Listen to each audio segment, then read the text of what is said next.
Back ناظرین. سر محکمہ موسمیات نے کہا ہے کہ آئندہ 24 گھنٹوں میں مزید کراچی میں بارش ہوگی. اگر 24 گھنٹے مزید کراچی میں بارش ہوتی ہے تو کیا حال ہوگا؟ دیکھیں یہ ایک تو ابھی سے سبز علی کہہ رہے تھے کہ سمندر جو ہے پانی لے نہیں رہا. جوار بھاٹا ہوتا ہے نا جی، یہ تو سمندر کا مزاج ہے. رات کے وقت جب چاند آسمانوں پہ ہوتا ہے تو پانی کی سطح بلند ہو جاتی ہے سمندر کی. اور دوسرا یہ ہوتا ہے کہ جب جوں چاند بڑھتا جاتا ہے پانی کی سطح بلند ہوتی جاتی ہے. مثال کے طور پر اس وقت ایک بار 14 تاریخ 13 تاریخ آ گئی تھی اور سمندر پانی لے نہیں رہا تھا، کراچی میں ایک پرابلم پیدا ہو گیا تھا. اب اس وقت صورتحال ہے کہ 8-7 تاریخ ہو گئی ہے، اب 10 بھی آئے گی، 12 بھی آئے گی، 14 بھی آئے گی. کیا یہ پانی سمندر واپس لے گا کہ نہیں لے گا؟ نہیں لے گا تو کراچی کا کیا بنے گا؟ کیا صورتحال وہاں پیدا ہوگی؟ کیا نقشہ ہوگا؟ اور یہ ساری وہ صورتحال ہے جس پہ غور کرنا جو ہے نا بہت ضروری ہے. اور یہ نہ سمجھا جائے کہ مسئلہ جو ہے آج اگر حل ہو گیا ہے تو کل بھی حل ہو جائے گا. میرے خیال میں مراد علی شاہ بھی نکلے، دوسرے لوگ بھی نکلے ہیں، لیکن اس سے مسئلہ حل نہیں ہوگا. یہ پورے ملک کا مسئلہ ہے اور اس کو بہت طریقے کے ساتھ ہینڈل بھی کرنا پڑے گا اور اس کو حل بھی کرنا پڑے گا. جی سر، ہب ڈیم جو ہے وہ بھی 13 سال بعد مکمل بھر چکا ہے. ہاں، ہب ڈیم جو ہے وہ کراچی کی ایک بہت بڑی ضرورت پوری کرتا ہے. کچھ پانی تو گوٹکی سے ادھر سے آتا ہے، دریا سندھ کا پانی وہاں ذخیرہ کر کے ادھر بھیجتے ہیں، اور کچھ پانی جو ہے وہ بلوچستان میں جب بارشیں آتی ہیں تو ہب ڈیم میں ریزرو کر دیا جاتا ہے. ہب ڈیم کراچی کے بالکل باہر یعنی کہ بنایا گیا ہے جو بلوچستان کی سرحد میں ہے، اور وہاں کا پانی کراچی کے ایک بہت بڑے علاقے کو ملتا ہے اور وہ بھرتا نہیں ہے. اب وہاں کے کہتے ہیں بھر گیا ہے، اور 2.5-3 سال کا پانی کفالت کر سکتا ہے کراچی کی وہ، اگر وہ اس طرح بھر گیا ہے. اور آج اس کی جو سطح تھی 339 فیٹ کی تھی وہ بھر گئی، اور سپل وے جو ہے اس سے پانی جو ہے نا خارج ہونا شروع ہو گیا ہے. سپل وے کا پانی جو ہوتا ہے وہ چلتا ہے، چل کے وہ جا کے آگے ایک اور اس کا سٹوریج ہے وہاں جا کے وہ ملتا ہے، باقی پھر سمندر میں جا کے گرتا ہے. یہی صورتحال ہوتی ہے اور اس کو لے کے بھی یعنی کہ وہاں کے لوگوں کی ضرورتیں پوری کرتا ہے. کہتے ہیں کہ اب 2-4 دن میں شاید یہی صورتحال پیدا ہو جائے. جی سر، ہمیں سینئر تجزیہ کار سالک مجید نے ٹیلی فون لائن پر جوائن کیا. اچھا ٹھیک ہے، سالک مجید صاحب ہیں ان کے. جی السلام علیکم سالک مجید صاحب، کیا حال ہیں آپ کے؟ ہیلو السلام علیکم. میں نے کہا شہر کے لیے دعا کریں، اللہ تعالیٰ رحم کرے. اچھا کیا صورت ہے، کیا کہیں گے آپ؟ شدید طوفانی بارشیں ہوئی ہیں. میں تو کیسے نیچرل ڈیزاسٹر ہی کہوں گا، کیونکہ یہ کوئی نارمل بارشیں نہیں ہیں جس کو کوئی انتظامیہ جو ہے وہ آسانی سے نمٹ کے. یہ یقینی طور پر کلائمیٹ چیلنج ہے، اور جب اتنی زیادہ بارش آتی ہے تو ظاہر ہے کہ پھر صورتحال جو ہے وہ آسان نہیں ہوتی کسی بھی انتظامیہ کے لیے. تو اس وقت شہر عملی طور پہ ڈوبا ہوا ہے، اور آدھا شہر اندھیرے میں ڈوبا ہوا ہے، باقی آدھا شہر پانی میں ڈوبا ہوا ہے. اور جب بارش آئی ہے تو بجلی چلی گئی ہے، انٹرنیٹ چلا گیا ہے، ساری سہولتیں لوگوں کے جو رابطے کی کمیونیکیشن کی جو چیزیں تھیں وہ ختم ہو چکی ہیں. لوگ گھنٹوں تک بارش کے پانی میں پہلے سڑکوں پہ پھنسے رہے، پھر پانی گھروں میں داخل ہو گیا. اور پہلی دفعہ ہم نے دیکھا ہے کافی عرصے بعد کہ کراچی میں مرکزی شاہراہوں پر کشتیاں چلائی گئی ہیں، لوگوں کو کشتیوں میں بٹھا کر محفوظ مقامات پر پہنچایا گیا ہے. اور لوگوں کی مدد کے لیے آرمی اور دیگر جتنے بھی قانون نافذ کرنے والے ادارے تھے اور جو ریسکیو والے. آپ کیسے گھر پہ کام کر رہے ہیں یا آپ باہر نکل کے کچھ کر پا رہے ہیں؟ میں نے کوشش کی تھی باہر جا کے آفس کے لیے کام کر سکیں، لیکن راستے جو ہیں وہ اس طرح بلاک ہیں کہ آپ پانی میں سے نہیں گزر کے جا سکتے. تو پھر ورک ایٹ ہوم والی پالیسی پہ ہی آنا پڑا ہے واپس. اس میں بھی یہ ہے کہ لائٹ نہیں تھی تو کام رک گیا تھا، جیسی لائٹ بحال ہوئی ہے تو پھر کام جاری ہے. اچھا، تو بڑی یعنی کہ ایسی صورتحال ہے جو وہاں کیا اطلاع ہے آپ کے دفتر کے سامنے جو نیو جناح روڈ ہے کہتے ہیں وہ پوری پانی میں ڈوبی ہوئی ہے؟ جی ہاں، مختلف شاہراہیں ہیں، آئیے چنڈی گڑھ روڈ سے لے کے ایم اے جناح روڈ تک، اور یہ جو بڑی بڑی شہریں ہیں پاکستان شہر پاکستان میں جاتا ہے، یہ سارا جو ہے وہ آپ اس وقت سمجھ لیں کہ پانی کے اندر ہے.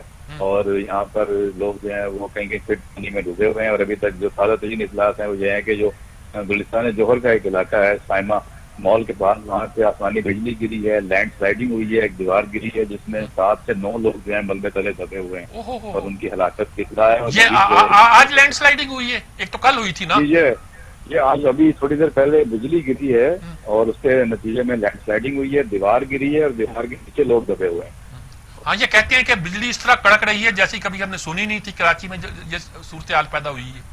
جی ہاں، آپ تو کراچی میں رہے ہیں، آپ نے صورتحال دیکھی ہے. لوگ بتاتے ہیں کہ 1984 کی جو طوفانی بارشیں تھیں یا 1972 کا سیلاب تھا یا 1968 کی جو بارشیں تھیں تو یہ لگ بھگ اس سے زیادہ خطرناک طوفانی بارشیں ہوئی ہیں. اور مسلسل